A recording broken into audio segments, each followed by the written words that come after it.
सुरुचि ने प्रवचन सुन सुन के प्रतिज्ञा ले ली थी कि अब वो कोई भी पाप नहीं करेगी, सबसे अच्छे से बात करेगी, किसी के साथ बुरा नहीं करेगी। बहू, ये मच्छर तेरे गाल पे कब से बैठा है? अरे काट लिया तो गाल गुलाब की तरह लाल कर देगा। बैठे रहने दो माँ जी, उसे आराम करना होगा। उसने मेरे गाल को अपना घर समझ लिया है, तो मैं उसे बेघर क्यों करूं? अरे ज्ञान की बारिश बाद में करना, अपने गाल का मच्छर हटा ले।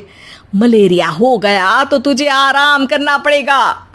माँ जी, डेंगू मलेरिया तो सांसारिक बीमारियां हैं, हमें इनसे ऊपर ही तो उठना है ना। अरे बेटा, इनसे आदमी ऊपर ही उठ जाता है। क्या हुआ? काट लिया।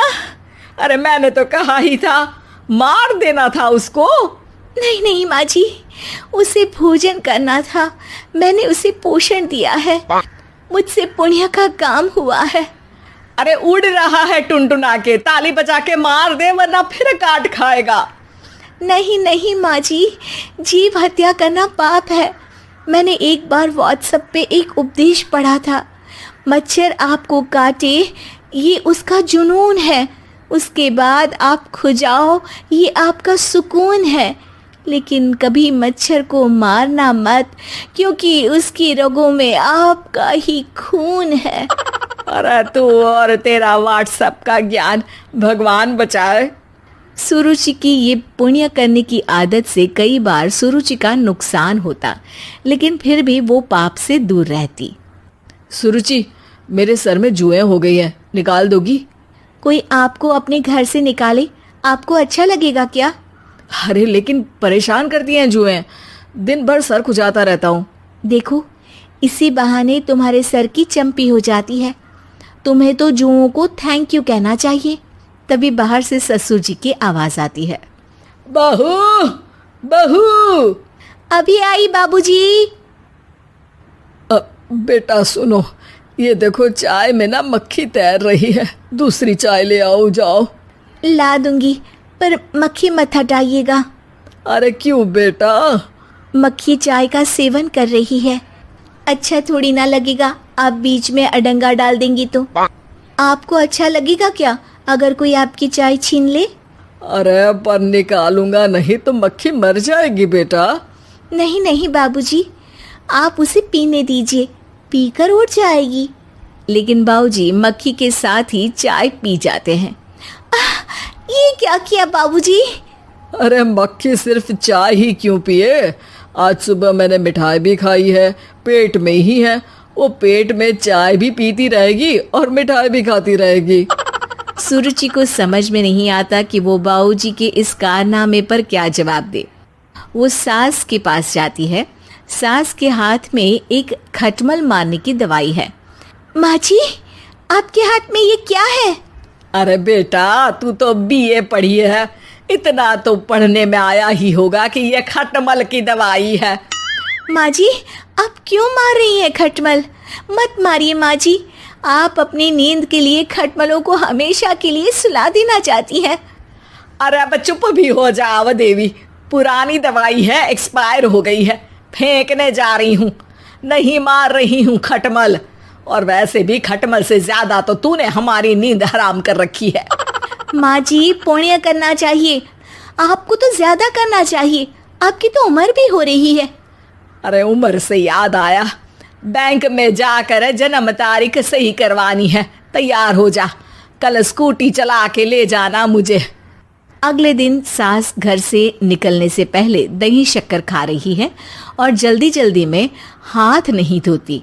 बहू स्कूटी निकालती है और सास ताला लगाती है। ताला लगाते वक्त शक्कर के दाने ताले पे रह जाते हैं और दोनों सास बहू हड़बड़ी में घर से बाहर निकल जाती हैं। अच्छा हुआ कि तेरी स्कूटी में सेल्फ स्टार्ट है, वरना तू तो बोलती कि मैं किक नहीं मारूंगी, किक मार दी तो पाप लगेगा।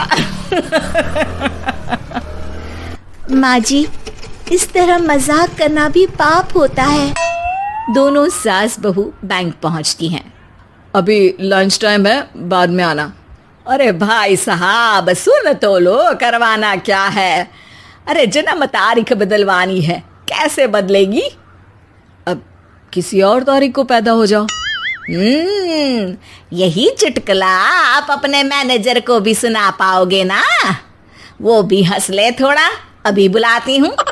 अरे अरे रुकिए रुकिए, ये फॉर्म भरिए और आधार कार्ड दीजिए। अरे राम रे, आधार कार्ड तो भूल ही गई, उसके बिना तो नहीं होगा।